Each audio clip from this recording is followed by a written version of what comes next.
son. He's 28 now, but he's always helped us get set up with our iPhones and our plans with the providers. He's got accommodation through work, and so he's often gone with me getting a new phone. The last time we did this, we went over to the store so I could update my phone. And he's talking to the guy because the plan is through his work accommodation.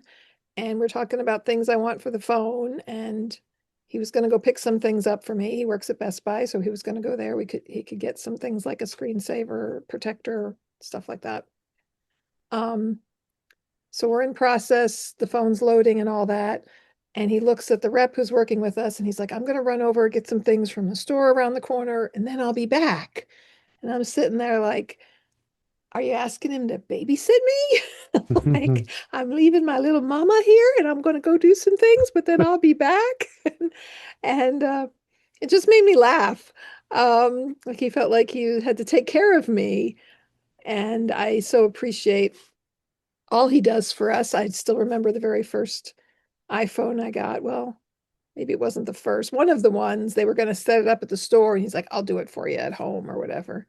And having his support for that and understanding of how those things work. But it's just a very funny situation sitting there, like, and the guy didn't even blink twice about it. And I was like, you're having the need to tell him that you're heading out of the store.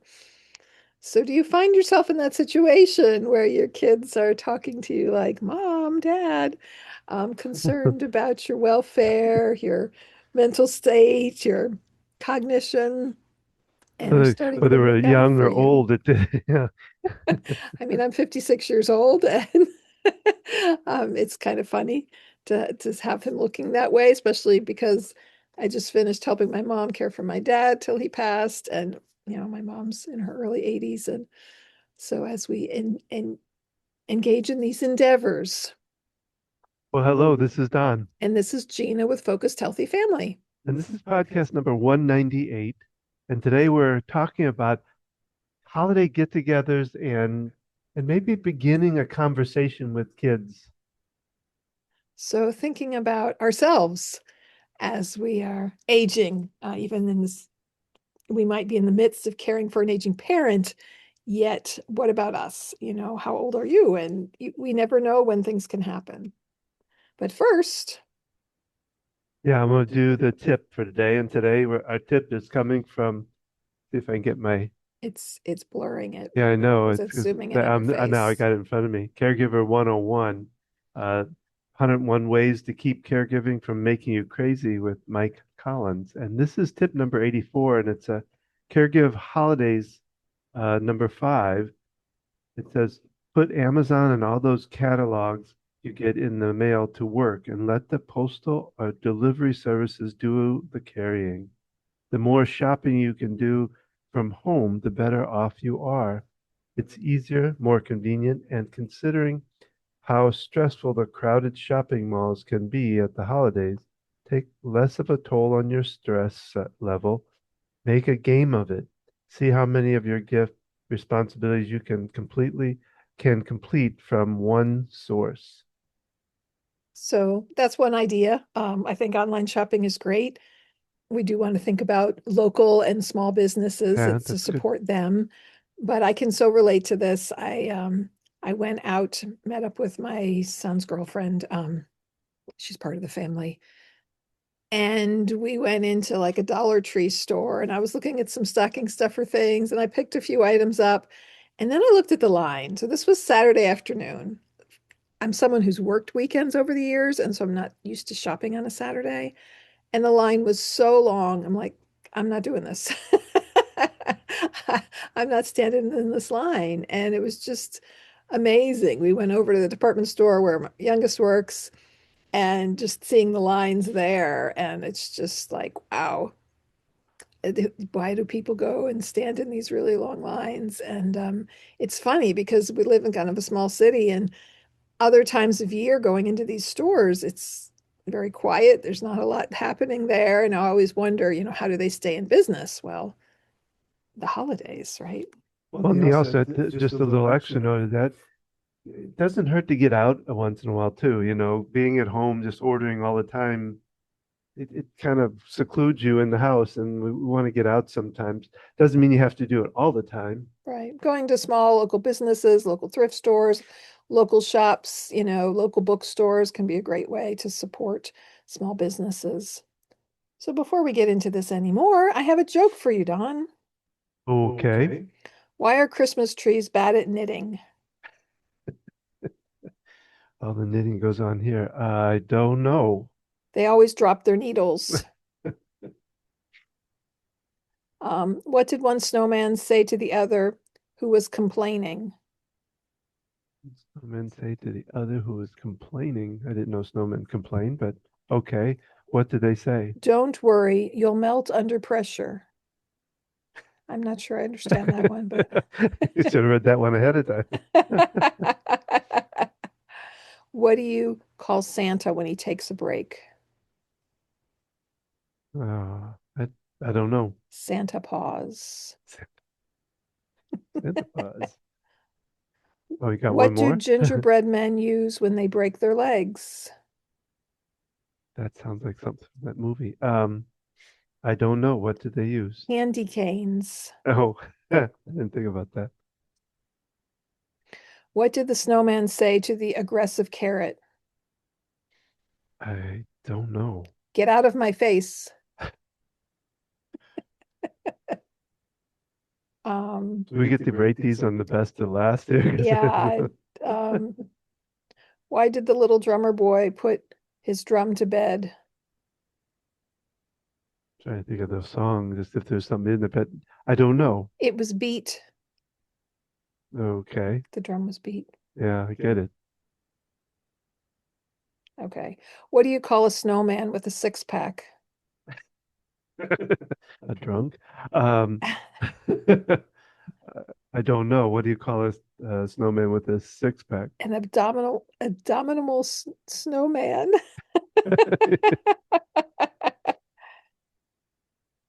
You mean the six pack on Okay, the this is a good chest one is to a end on. okay. What is green, covered in Christmas lights and Christmas bulbs, and goes ribbit? I don't know. A mistletoe. That was a little better. We have to. So here we are, a week before Christmas, or a week and a half. This will air a week before, and it's cold here in Salisbury, as you can tell. I went out with my daughter with a hat on, and um, I need to keep the hat on because it flattened my hair. So we're in the car, and our youngest likes to listen to NPR. Yes, she's 16. And they were interviewing a man from the MIT Age Lab McLaughlin. and about the longevity studies at the Age Lab. And my daughter's like, look, Mom, this is for you. And they were talking about research that they do. He was talking about the sandwich generation, those of us caring for aging loved ones and children. And he said he thinks it'd be better to be called the panini generation because we're really smashed in there. Yeah, I didn't understand A that one panini myself. is it's like a sandwich that's been pressed. Okay. Um, and to me, it's not always about the pressure, but it's just about the fact that you're juggling multiple things. I mean, um, and so yeah, we have, there's a lot going on, a lot we have to do. And so they're actually doing research on this, and we can share the link to the Age Lab at MIT. You can become a part of their study, their research study. You can volunteer in different ways, but they talk about um, caregiving, and they talk about planning for your own older years and talking with family members about what it is you want for yourself. And as we talked about, we think about this with my parents, and Don's parents are deceased, but we're getting older, Yeah. and we need to not make the assumption, and we need to talk with our own kids about our own desires. It's so important to have wills updated and having power of attorney information in place. This is really important because we never know what could happen to us, and having that in place can be key in the event that something does happen. Well, you talked about just in thinking about that with like your dad's the will with your dad. Wasn't there something about and or in the what was that something Well, that we was discovered with accounts when my father passed, if the checking account was written in both their names, then it would have to go through probate or whatever because he's no longer living. But she had it as or, and that saved a lot of hassle. ah Um, we probably need to check on that too. I went to her estate lawyer to discuss things. And yeah, I learned a few things from that experience. So yeah, but having that conversation with family members, whether it's talking about your parents, if you have siblings or other family members that could be involved, or for yourself with your own children. The holidays are a time of year we might be getting together with these people. And you may think, wow, this is a heavy subject to bring up. Most people don't want to talk about this. They don't want to think about if something happens, who's going to take care of these things. Yet we need to have these conversations. And an easy way to do it, or a more gentle way, is think of a friend if you have to make up a story, but oftentimes we can think of someone we know and whoever either they had things in place or they didn't. And just kind of sharing that to kind of get the ball rolling to start a conversation. And, even planting the idea of, yeah, maybe we could, after the holidays, we could arrange a time, whether it's online or whatever, to talk a little bit more about this. And, whether it needs to be just you and your siblings talking first, or if it's you and a parent, finding a way to do that, whether you want to get someone else involved, talking to a lawyer who deals with geriatric law, um, thinking through those steps. There's lots of resources out there for support with this, but it's important to just start that conversation because otherwise, someone gets sick, something happens, you don't have things in place, you Yeah. haven't discussed anything, and that just adds a whole lot more stress. Oftentimes, it gets burden placed on one person and they're just taking care of everything. I've had family members when I've worked with patients over the years, oh, my brother, he's busy doing whatever, and so it's all left on her. And there's so many aspects of how people can be involved, even if they're not currently present in the near location of the person. I know my brother was great about jumping in with things he could research online. Mhm. um, um, Helped out with those avenues. He had some benefits from his job that talked about caregiving support. um, and so different ways that people can contribute. Someone can send meals or other things, or help pay for some things if they're not able to be there, but maybe they have the financial resources to help. Well, something, this kind of steps backwards when you talk. I don't know why this is going through my head, but when you talk about the panini and being squished down, I think it makes me think about how once we get to a certain age, we kind of smush down the person's way of thinking, the way of, we have so much knowledge when we get this age, and but yet we lose our job, we lose or not lose, but we retire or whatever, and it kind of does smush us down. We don't share our knowledge out, So you're and talking about the aging person. The smushing is because you're in the middle of caring for older people and younger I people. was thinking of maybe I was thinking of the person itself, But you're but I talking mean, about sort of discrediting. well, we kind of lose ground at a certain point where people, I don't know, there's kind of this funny line of,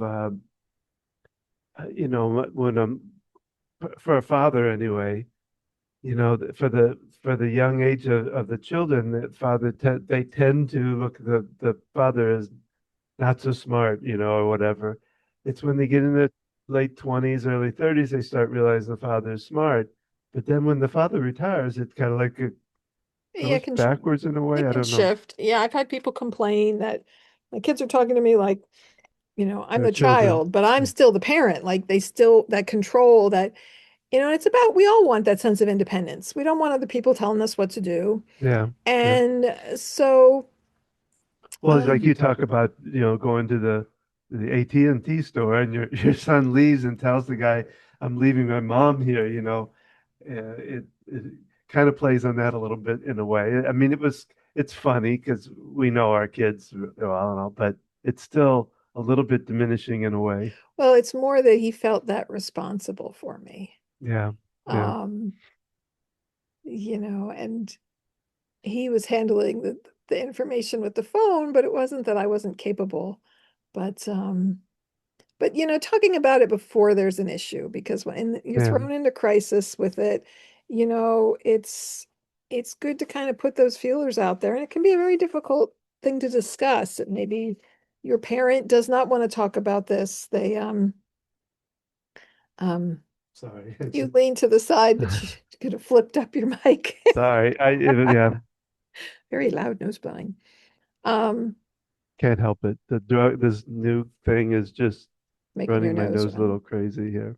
So having these conversations, right? Yeah, we want to have fun at the holidays, and also connecting with our loved ones, starting conversations with people. Maybe you one sibling or somebody, one person you can confide in, and they can get the ball rolling. Maybe one person talks better with mom or dad than the others, and but trying to all be on the same page with it. But yeah, we also, those of us kind of that are uh Generation X even, and Don's a younger baby boomer, that we need to think about these conversations even when we're in the midst of caring for our parents. It's still something we can be thinking about, and making sure things are in place, making sure wills are up to date, checking, our power of attorney status. What's the alternate? If something happens to me or Don, um, after one of us, make sure it's not my parents.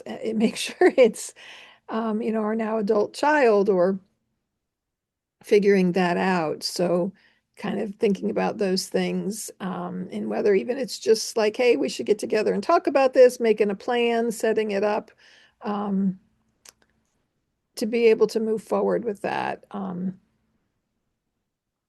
Other thoughts, Don? Uh, I'm trying to think because we like I say we I didn't get to listen to much of that interview this afternoon, but he does talk a lot about talking, like you said, to the kids early and getting it all out, making sure. I think for you and I, we need to think about going back through our different accounts and making sure they're ors versus ands and that Well, he also talked about like paying for things. What would you ideally like as far as where you'd want to live, but also what can you afford? What, and even researching now, what resources are out there, what community resources are available, what support is there available, and kind of thinking to the future with that, and what that could look like for you. I'm kind of curious too. We have we've kind of changed our diet and we do gluten free and avoiding a lot of things. What that's going to be like when we get older is are we going to find places that can satisfy those needs that we have? And our kids are a lot of them are gluten. We're all pretty much gluten free, and whether we'll be able to keep that going as we get older. um, yeah, so hopefully, um, there'll be healthier eating options down the road. Right now, it's not always the best in any kind of senior community, the foods they're feeding people. I know my mom's discovering now that she's not cooking for herself, and she's eating most of her meals where she lives in a retirement community. Yeah, you're kind of at will of what they're serving, even if you have choices. It's being prepared the way they prepare it, not the way you prepare it. She talks about how they oversalt things. She's not used to putting salt when she cooks, and just having to adjust to that. But it can affect our health even without us realizing, we're eating differently. Well, and I would think too that it's kind of like well, I don't know. Every meal is everybody's different, but with our meals, we don't have dessert every time we go. Your mom has it every time she goes. She can have salad, which is good, but I would imagine it might add on. some weight to people because they They're see always their being desserts, they go for it kind of thing. offered Uh, desserts. Yeah. Yeah, so any kind of change. So have a little fun with it. We need to find the list of those movies that we watched on, put them on a link to them. There's a really fun movie we watched about um, the woman who got her identity, her no, her someone faked to being their grandchild and stole money, got money from her, and she went to get it back, and it was kind of a fun little adventure. So there's different movies and things that can kind of bring up these issues in a lighthearted way. Kind of, if you really have no idea what it's going to be like talking to your siblings or whoever about this, watching a movie like that, talking about it, even if you don't watch it together, kind of opening that conversation to kind of get an idea of where they stand with it. And sometimes it's a matter of having that really difficult conversation. Like, we really it'd be better to talk about this now before something happens. And it can be difficult for a lot of people, as the research shows from the MIT Age Lab, that most people aren't having these conversations. And well, I mean, you think about with what we've gone through, there's been two times at least that could have been, could have turned out the different way. And, I think, I don't know if I want to use that as a story, referring but to, yeah, he's had two massive heart attacks that could have ended very differently than they did. He might not have survived them. Both of them were life-threatening. And yeah, and yeah, what things do we have in place? I know we ran into a password problem. We probably talked about this shortly after you recovered last year, but Don has a special password app, and he had a small stroke after his heart attack, and he couldn't remember the password to be able to go in to open his accounts up and things. And so we had to have a real discussion about this once he got into it. Um, of being able to remember that. So those kinds of things can be challenging, because what if something happens and even if you're still alive, but you're not able can't to remember. recall it or communicate it with somebody, then what? Then what happens? So making sure, and if you're single, that if you have kids, making sure someone is aware of this information. Yeah, there's Because this, yeah, it can create a great challenge I if mean, something there's happens. been quite a bit of, I know in AARP, they've talked a lot about aging as a single person, whether it's divorced and, and people are doing better at it, but there's a lot of changes that you need to be able to, do in that particular case. And if you don't have kids and you're saying that, Yeah.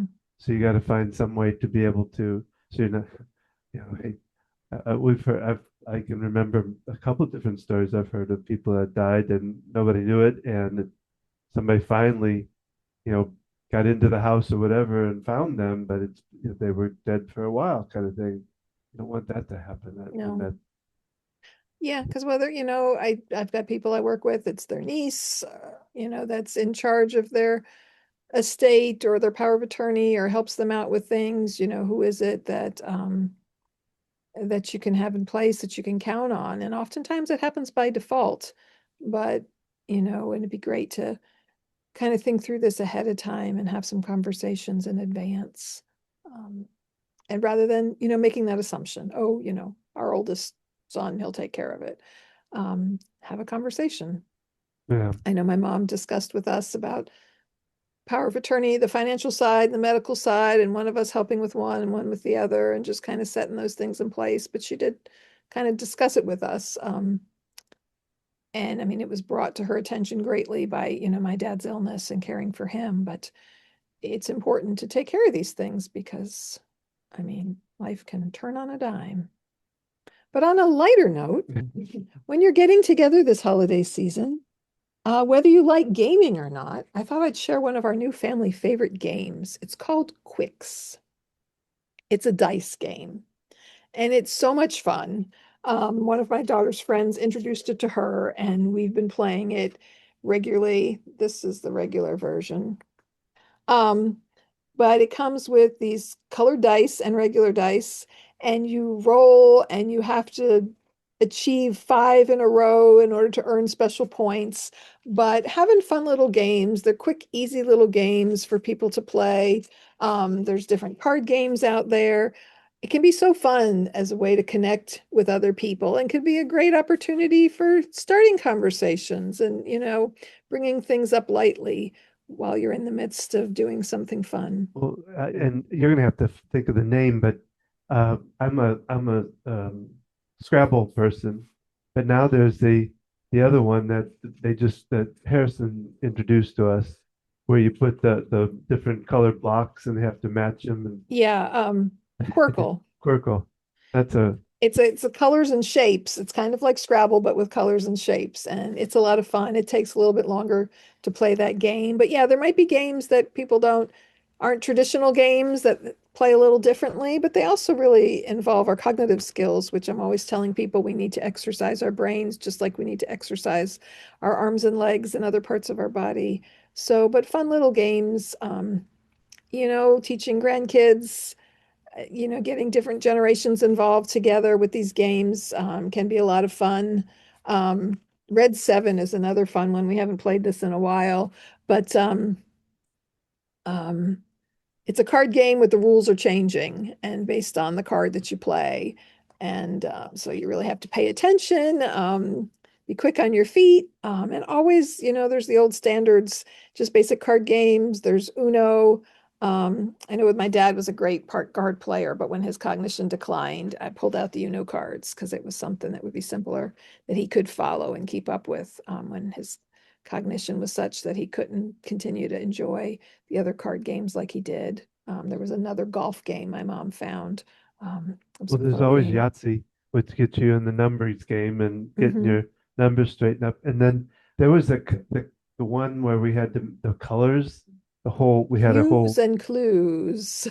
Hues and clues. Yes, Yes, you you that you was you have a board of gradient colors, like of 100, and you have a card that's got one of the colors on it, and you have to get people to identify the location based on your clues. you know And that was it's the a toughest challenging. game. It's very challenging, but again, and it's fun, but you've got to come up with words other than, red, green, etc. We have to come up with other ways of identifying.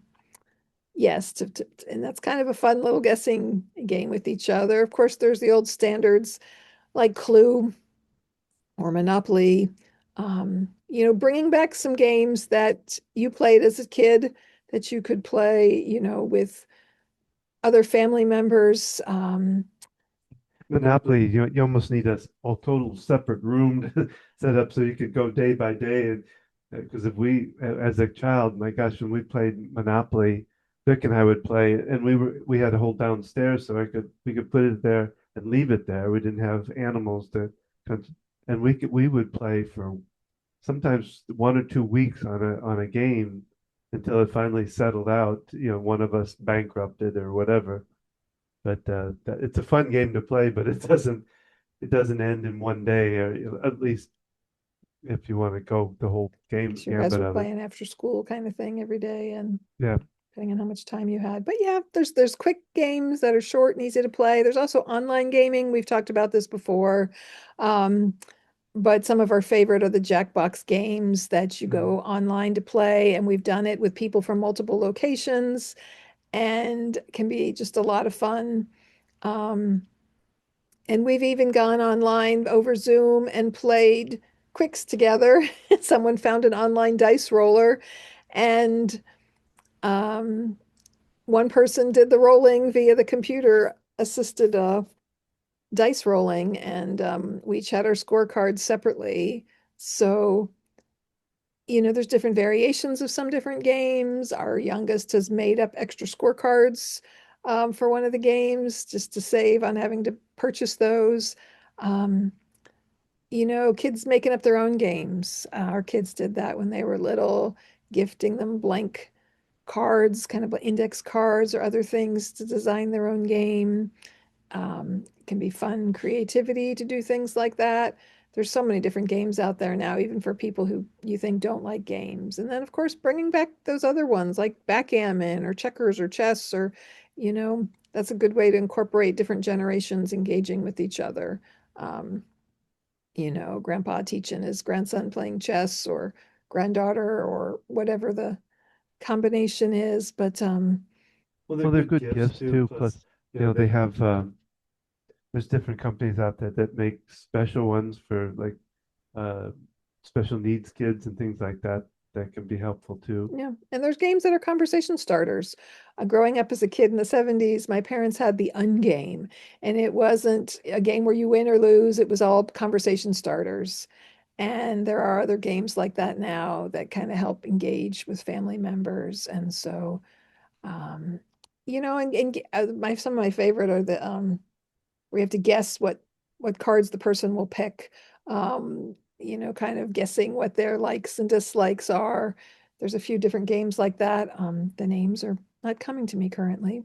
Yeah, I was just thinking of I that need one to play too. some more games to exercise my brain, but just some different things to do this holiday season, whether you're doing it virtually or in person, pulling out old games, buying a game as a gift, because that's a great opportunity then if you're gathering with people. Um, to share it with everybody. It can be a great family gift, and it can be a way to help engage conversation while you're playing a game. Just kind of start.